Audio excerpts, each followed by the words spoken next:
Welcome to Do What Matters Most. This is the third episode in the series Parent Leadership for 21st Century Children. In this episode, learn how to organize your family so you can adapt better to individual children and also better provide opportunities for them to learn and grow. Visit mattersmostmedia.org to find more about the podcast and firstanswers.com to find tons of relationship resources. This is the third episode in a series of Parent Leadership for 21st Century Children. I would just like to remind you that the reason for doing this is because I believe that the conditions surrounding our families nowadays have changed so dramatically in the last few years that if we continued the traditional forms of parenting we learned from our parents and maybe from self-help programs, that we might not be able to teach our children and prepare them how to handle the threats to their successful development. And these threats, I believe, are growing and multiplying.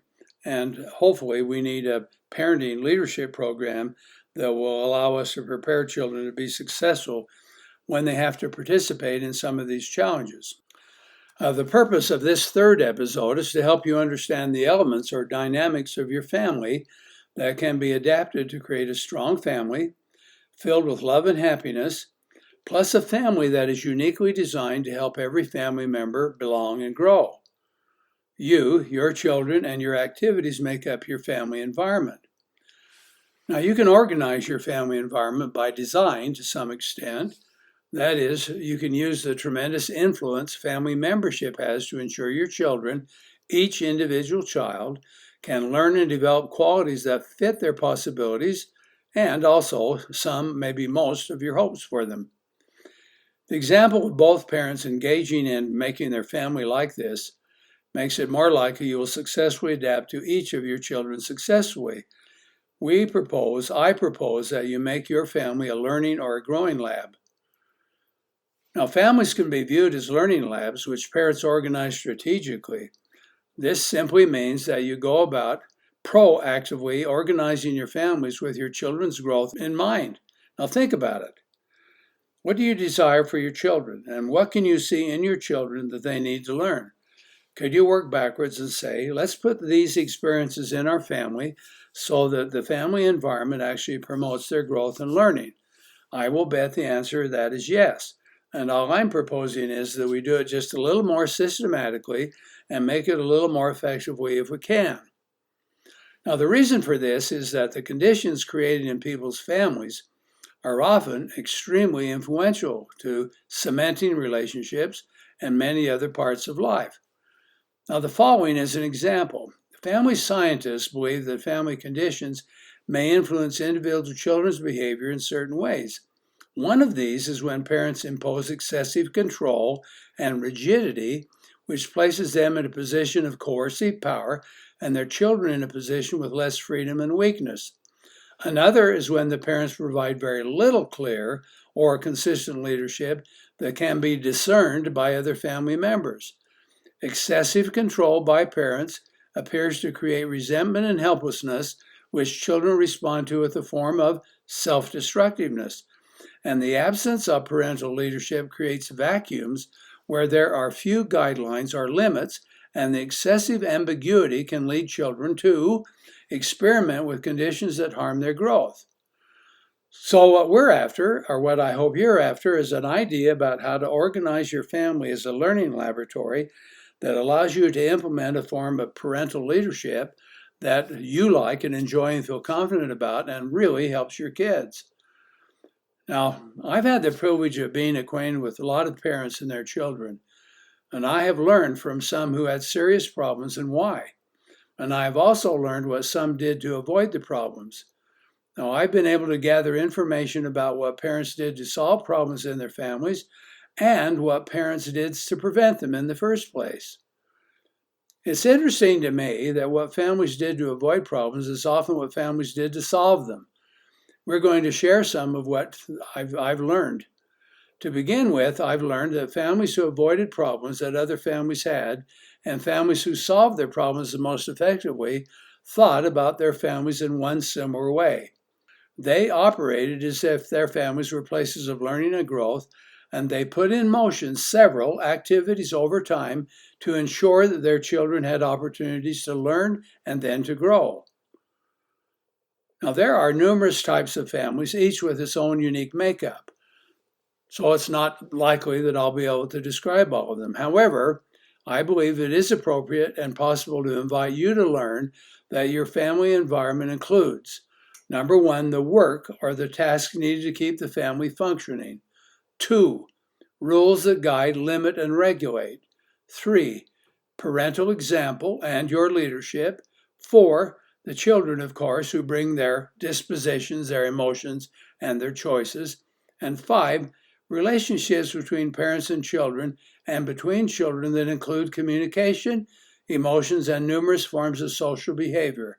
And 6, a family who has a history and a historical story of ancestors whose lives and experiences are repeated to children and exert influence.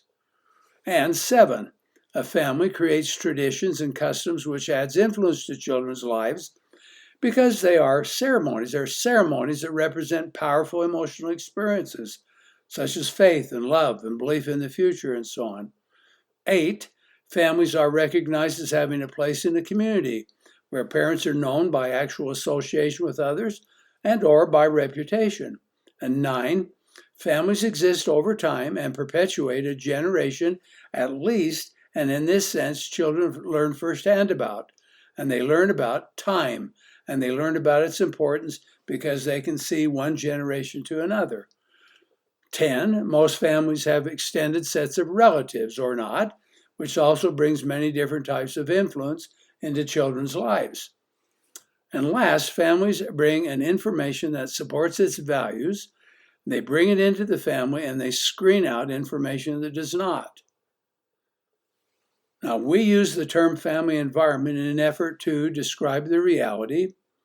For every family member, there are conditions and dynamics in your family environment that you can organize to exert influence for each of your individual children.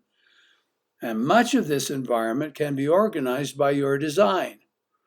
And you can do it to promote children's growth if that's what you choose to do. Or, like many of us, you can just get up in the morning, see all the tasks ahead of you, rush off to work, get children ready to go to school and all the things, and think, wow, okay, I got that done. And that and the samples of that seem to function. Or we can provide a little bit of direction and strategy to the whole process and set up some really exceptional kinds of experiences in your family so that the environment inside the family influences who your children become.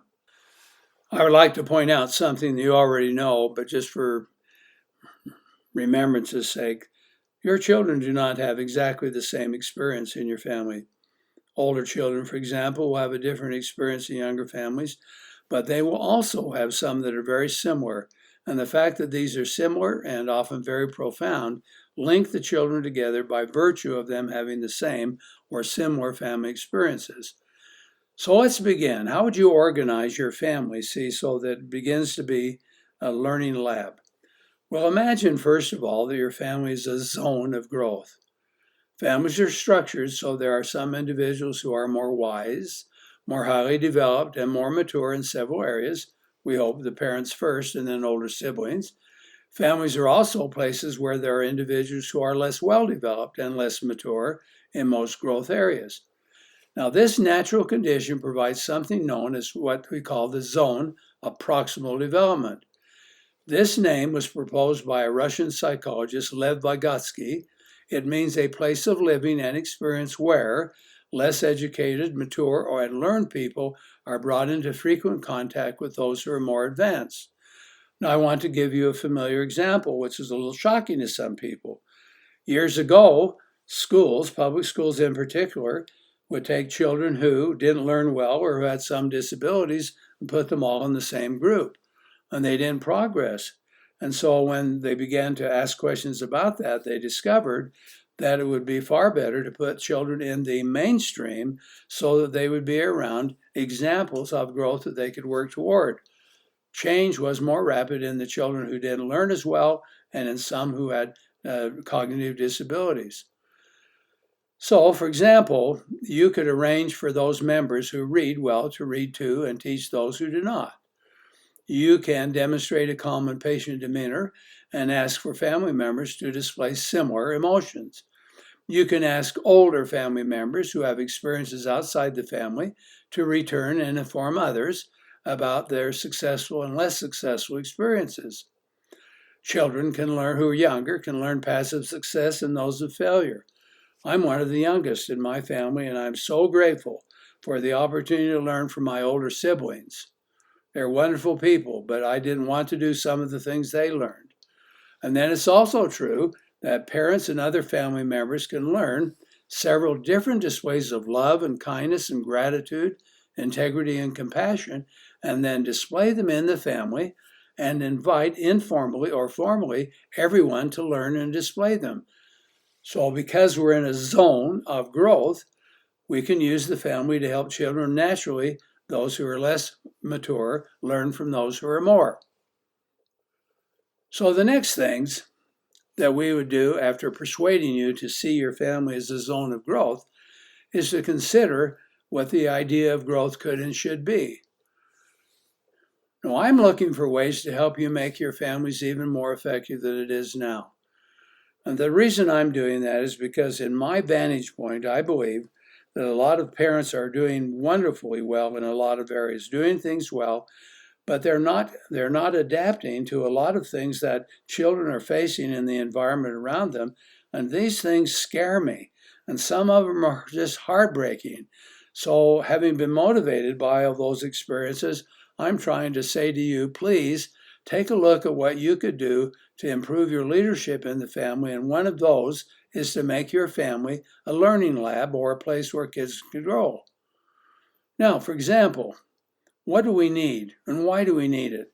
Well, based on my experience, I believe families need to be more successful. So there's more love, some limits, kindness, attention, warmth, teaching, comforting, and positive communication. I think we need to organize so that the parents' influence is greater in positive ways. So when children's inherited characteristics are matched by opportunities to grow, and they find those opportunities in the family, children are successful. I also believe that we need and will benefit if parents organize their families so they have a great deal of emotional support when children are engaged in working and learning. Now, some parents understand the need for that. But I will tell you, it's surprising to me to see a child who has depression, for example, and then who lives in a family where there was little comforting and consoling, which means that this child grew up from an infant not understanding the negative emotions end. And so the kids having these depressed moods that lasted and lasted had different resources than the ones where the parents consoled and comforted.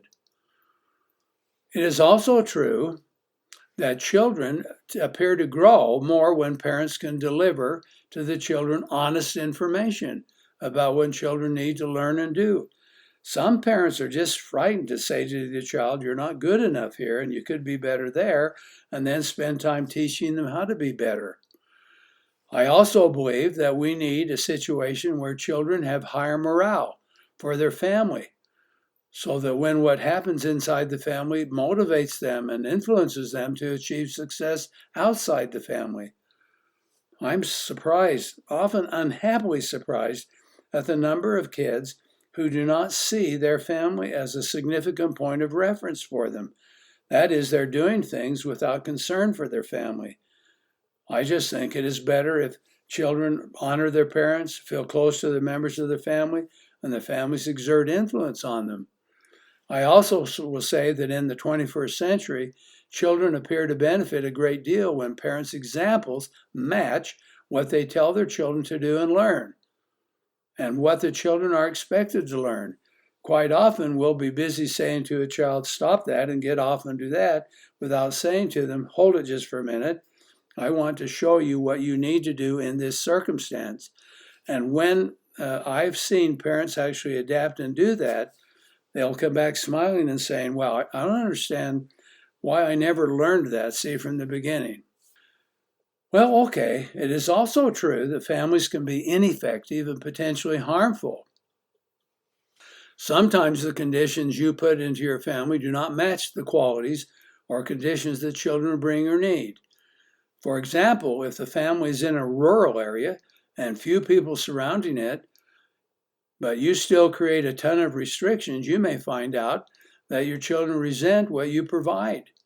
On the other hand, if you live with your family in a more crowded or suburban urban area where there are more risks and do not set up regulation, then children likely feel uncared for.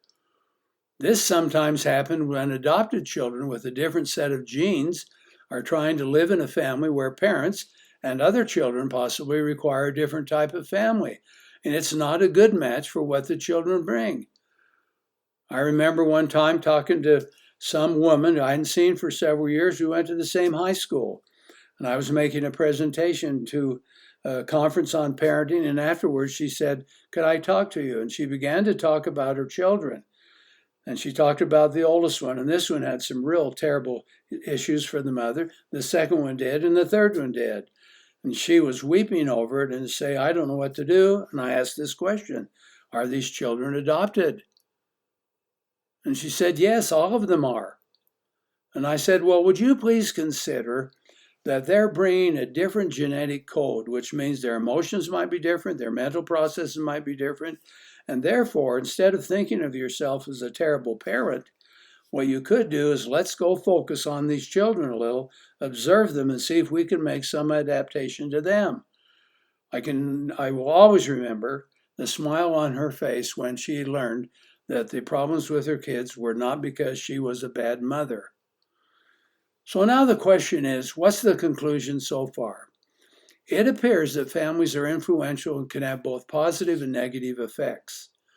This means that you can benefit from learning about your family and then learning how to design it for success.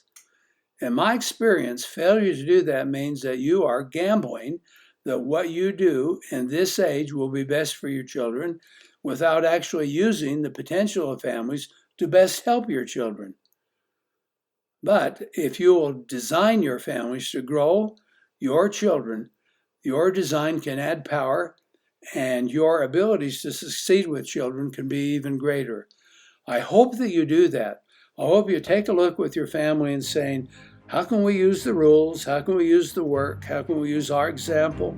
How can we use what we know about our children? And how can we use what's in the relationship in our family that would allow us to teach things that enable every child to grow and develop beyond what is ordinary, or if you're interested in just optimal growth, well, that too would be worthwhile. Thank you for listening to this episode of Do What Matters Most, which is sponsored by firstanswers.com, where you can find new tools for families and parents of 21st century kids with a focus on emotional self-reliance. Visit firstanswers.com to sign up for a free newsletter. Find Do What Matters Most on Facebook and our website, mattersmostmedia.org, where you can ask Dr. Scoresby your own questions. Remember to subscribe to stay up to date with new episodes. Give us a rating and write a review on the podcast app or Google Podcasts and let us know what you think about Do What Matters Most.